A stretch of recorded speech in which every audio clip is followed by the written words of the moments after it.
लेके तो भी न देखेंगे मेरी डगर। आज लेंगे सभी की खबर पर खबर, आज लेंगे सभी की खबर पर खबर। सब छोड़ राम घर से निकले, मतलब वो तंबू में है। सब छोड़ राम घर से निकले, वन में तापस का रूप लिए। कुछ कास बिछाकर शयन किए, कुछ कहा नहीं सब छोड़ दिए। ऐसे भाई पर, ऐसे व्यक्ति पर जो वार करे, वह भाई नहीं हत्यारा है। नानी माई के पानी पड़ा, यह कुल कलंक हत्यारा है। सभी दर्शकों को जय सिया राम। 22 जनवरी को अयोध्या में प्रभु श्री राम लला सरकार का जो नवनिर्मित मंदिर है उसमें उनका प्राण प्रतिष्ठा होने वाला है।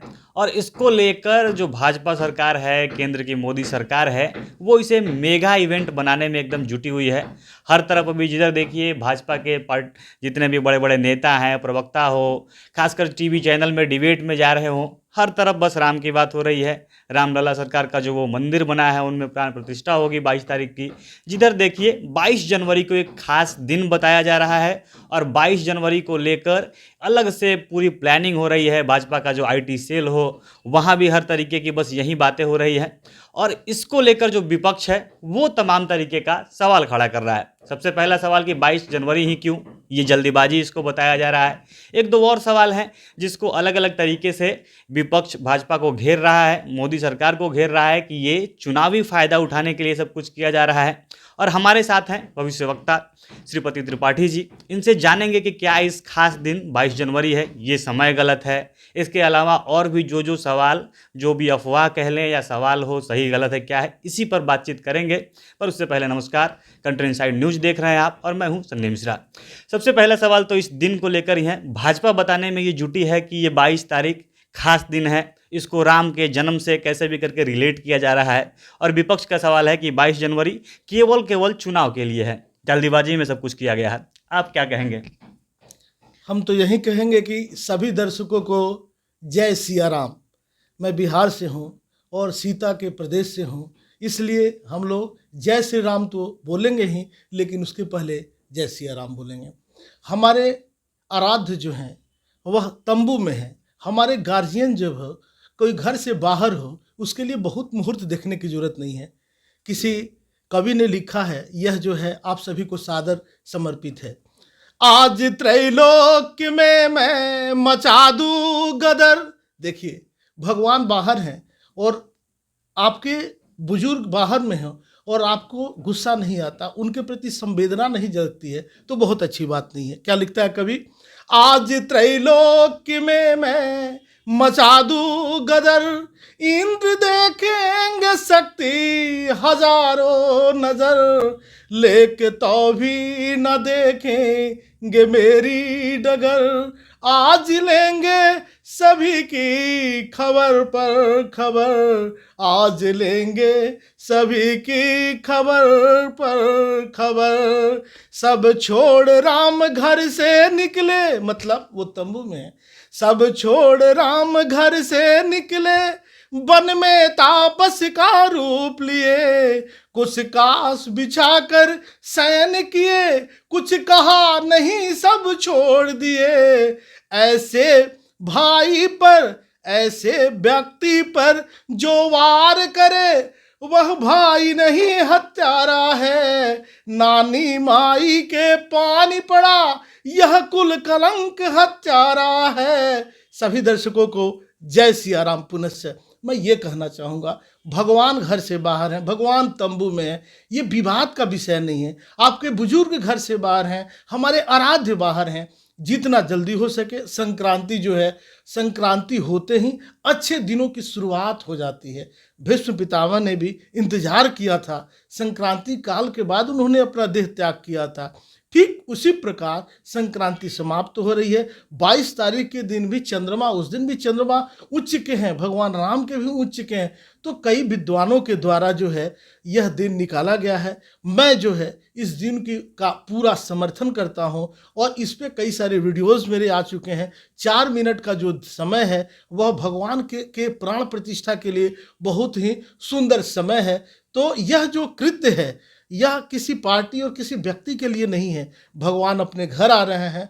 हम सबको अपने आराध्य का हृदय से, जो बरसों से तंबू में बैठे हुए थे, इंतजार कर रहे थे, वो अगर आ रहे हैं तो उनको हृदय से हम लोग को स्वीकारना चाहिए और इसे एक किसी पर्व के समान मनाना चाहिए। हम सबको ये भाग्य कहाँ कि हम भगवान को प्राण दे सके। इस मनुष्य में शक्ति कहाँ। लेकिन देखिए, हम ही लोगों का ये जो जनरेशन है, हम लोग का सौभाग्य है कि हम लोग के जनरेशन में, हम लोग के पहले और हम लोग के बाद, ये लोग तो प्राण प्रतिष्ठा का मुहूर्त देख नहीं पाएंगे।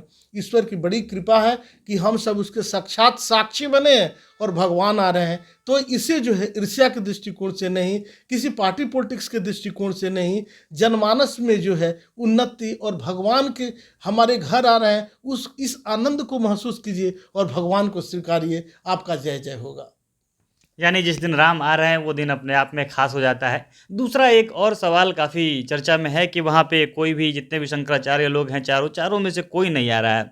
तो इसको लेकर भी एक सवाल पनप सोशल मीडिया पे खूब वायरल है, जहाँ देखिए अगर कमेंट बॉक्स में हो या पोस्ट में हो, खूब ये दिख रहा है कि शंकराचार्य जो हैं ये लोग नाराज़ हैं, मोदी सरकार से नाराज़ हैं। ये सारा पॉलिटिकल फ़ायदा उठाने के लिए किया जा रहा है, इसलिए वो लोग जानबूझकर नाराज़ होकर इसमें नहीं आ रहे हैं। इस पर क्या कहेंगे? क्या सच्चाई है या अफवाह है? जी, आदि गुरु शंकराचार्य को मैं प्रणाम करता हूँ, मैं नमन करता हूँ, मैं वंदन करता हूँ, जिन्होंने यह इन सब पीठों की, शंकराचार्यों की, जो अपनी परिकल्पना करके साकार की, और आचार्य शंकराचार्य भी हैं जो इस प्रकार की बात करते हैं। देखिए, लिखा है कि आपको धर्म की रक्षा करने के लिए रखा गया है।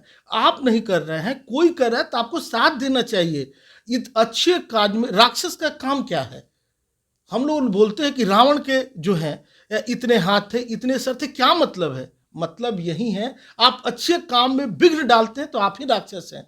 आप अगर धर्म के प्रणेता है, धर्म को धारण किए हुए हैं, आपका संस्कार और सनातन की बात करते हैं, और तो आपको अच्छे काम में कदम से कदम मिलाकर चलना चाहिए। भगवान ने जिसे आंख नहीं दिया वो तो इस कार्यक्रम का साक्षात प्रमाण बनता हुआ दिख रहा है, कदम से कदम मिला के चलता हुआ रहा है। आपके पास आंख भी है, तभी आप इसका विरोध कर रहे हैं। आपको, हम लोग को, किसी को भी, कोई शंकराचार्य को विरोध करने का कोई हक नहीं है। आपको तो आके बढ़ चढ़ के आपने इस राम मंदिर के लिए आपने किया क्या? आप धर्म को धारण किए हुए हैं। आप पे पूरे हिंदुस्तानियों को भरोसा है। आपने इस राम मंदिर में बढ़ने के लिए आपका क्या श्रेय है? आप देखिए, राम भद्राचार्य को मैं तो कभी मिला नहीं, मैं उनको नमन करता हूं, मैं उनको प्रणाम करता हूं। वो कोर्ट से लेके और आज देखिए यहाँ तक, वो जो है, उनके कोई रिश्तेदार है, प्रधानमंत्री के रिश्तेदार है राम भद्राचार्य जी, उनके कोई करीबी हैं क्या? उनके साथ पढ़े हैं क्या? उनके घर के हैं? उत्तर प्रदेश के पैदा होने वाले रामभद्राचार्य जी और ये गुजरात के पैदा होने वाले। देखिए, दो मित्र तब होते हैं जबकि विचारधाराएं ठीक होती हैं, एक होती हैं। तो धर्म को धारण करने वाला ही जो है वह गुरु हो सकता है। तो इस प्रकार का विरोध जो है वह बिल्कुल नहीं होना चाहिए। इन लोगों को खड़े होकर सभी को मिलके इसको और बेहतर करना चाहिए। यह जो है बिल्कुल ठीक नहीं है। शंकराचार्य लोगों के विरोध से जुड़ा एक और भी सवाल काफ़ी सोशल मीडिया पे घूम रहा है कि जो मुख्य पुजारी होने वाले हैं मंदिर के, वो बिहार से ही हैं, एक शूद्र जाति से आते हैं। जाति को लेकर क्वेश्चन किया जा रहा है, तो शायद इसके लिए भी उन लोगों की नाराज़गी है, एक शूद्र को मुख्य पुजारी क्यों बना दिया गया है। ये सही में ये सवाल है, ऐसा विरोध हो सकता है क्या? देखिए, ऐसी बातों पे तो मैं कोई अपनी टिप्पणी नहीं दे सकता, लेकिन ब्राह्मण विद्वान वही है, जो पढ़ेगा तो वही विद्वान होगा। वहाँ पे जो है शंकराचार्य जी लोग बनते हैं, वो अपने मन से नहीं बनता है। उसकी परीक्षाएं होती है, उसकी तैयारी होती है, उसके टकसाल पे आपको फिट होना होता है। ठीक उसी प्रकार ये जो बच्चे जो बने हैं, तो उनको अपनी बुद्धि, उतनी ज्ञान और वो उनकी शैक्षणिक उतनी योग्यता है कि वो जो है उनकी स्क्रूटनिंग हुई है और वो मुख्य पुजारी हुए हैं। तो ये विरोध का बात नहीं है, ये ज्ञान का बात है। हम लोग को ब्राह्मण कोई बोलता है, ब्राह्मण मतलब ये केवल वस्त्र धारण करने वाला थोड़ा ही है। हमारे ज्ञान की हमारी पूजा होती है। तो ऐसा हमारा न्यास किया है, अगर वहाँ का किया है तो मैं इसकी सराहना करता हूँ। बिल्कुल, इनके शब्दों के अनुसार पंडित कोई जाति नहीं होती है, पंडित प्रतिभा है, उतना टैलेंट है। अब अंतिम सवाल है, एकदम अंत की तरफ हम लोग बढ़ रहे हैं। क्या कहना चाहेंगे जो एक मेगा शो बन रहा है कि पूरा विश्व देखे इसको, अलग-अलग लोग जितने भी पूरे भारत भर के बड़े-बड़े सेलिब्रिटी हैं सबको आमंत्रित किया जा रहा है। ये होना चाहिए क्योंकि इस पे भी सवाल उठ रहा है कि क्यों फालतू में इतने लोगों को बुलाया जा रहा है, जानबूझ के इसका राजनीतिक लाभ लिया जा रहा है, क्यों किसी क्रिकेटर को, फ़िल्मी हस्तियों को, अलग-अलग लोगों को क्यों बुलाया जा रहा है, फालतू में खर्च करके जो जनता का टैक्स है, सरकार का जो पैसा है, इसको एक मंदिर में लगाया जा रहा है ताकि 24 का चुनाव होने वाला है, इसमें अपना राजनीतिक हित साधा जा सके। ये मेगा इवेंट बनाना क्या आपको गलत लगता है, सही लगता है? इस पे आपका क्या राय है? देखिए, इसको पॉलिटिक्स से तो जोड़ के देखना नहीं चाहिए। पॉलिटिक्स अपने जगह पर है और यह जो है यह संस्कार है, यह प्राण प्रतिष्ठा एक अलग है। इसको आप जाएंगे, चूँकि मैं देश विदेश मुझे भी जाने का मौका मिलता है। जब आप फॉरेन में जाएंगे, मैं एक कंट्री का नाम लूँगा जिसका नाम है कंबोडिया। कंबोडिया एक छोटी सी कंट्री है और हमारे यहाँ के जो राजा थे, राजा जय सिंह, यहाँ से जाके वहाँ अंकोर वाट मंदिर का उन्होंने वहाँ पे बड़ा मंदिर बनाया जो दुनिया का सबसे बड़ा विष्णु मंदिर है। मैं इससे थोड़ा जोड़ना चाहूँगा। कंबोडिया में कुछ नहीं है, आप जाएंगे उसके एयरपोर्ट पे, उसके रेलवे स्टेशन पे कंबोडिया मंदिर का बड़ा बड़ा जो फ्लैश लगा हुआ है, पूरे शहर में ये सब लगा हुआ। मैं ये कहना चाह रहा हूँ, हमारी मंदिर की, हमारी चीज़ों की जब तक जो जानकारी लोगों को नहीं मिलेगा, जब तक लोग नहीं जानेंगे, हम लोग किसी स्टार को क्यों लाते हैं? सर्फ हम बेचते हैं तो अमिताभ बच्चन घड़ी वाला क्यों लेके आते हैं? क्योंकि वो जो कहते हैं उनको लोग देखने वाला है, उनको लोग सुनने वाला है, समझने वाला है। आप करेंगे तो कोई नहीं देखेगा। तो हमारे जो स्टार कहते हैं उन पर लोगों को भरोसा है, तो उनको निश्चित रूप से राम मंदिर के इस सुखद कार्यक्रम में आना चाहिए और इसका जितना हो सके उसका प्रचार करना चाहिए।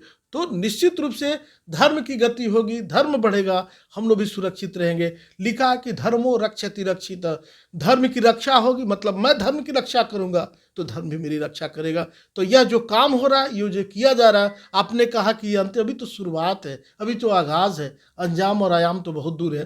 तो मैं इसकी हृदय से मैं इसकी प्रशंसा करता हूँ और मैं ढेर सारी शुभकामना देता हूँ। आप सुन रहे थे भविष्य वक्ता पंडित श्रीपति त्रिपाठी जी को। इन्होंने रामलला का जो प्राण प्रतिष्ठा होने वाला है, इसको लेकर जो तमाम सवाल सोशल मीडिया पर डिजिटल रूप से उभर रहे थे, हर एक चीज़ों का हमने इनसे प्रश्न किया और इन्होंने जवाब दिया है। बाकी आप इससे कितने सहमत है, असहमत है, कमेंट बॉक्स में अपनी उपस्थिति दर्ज कराइएगा। बने रहिए हमारे साथ। धन्यवाद।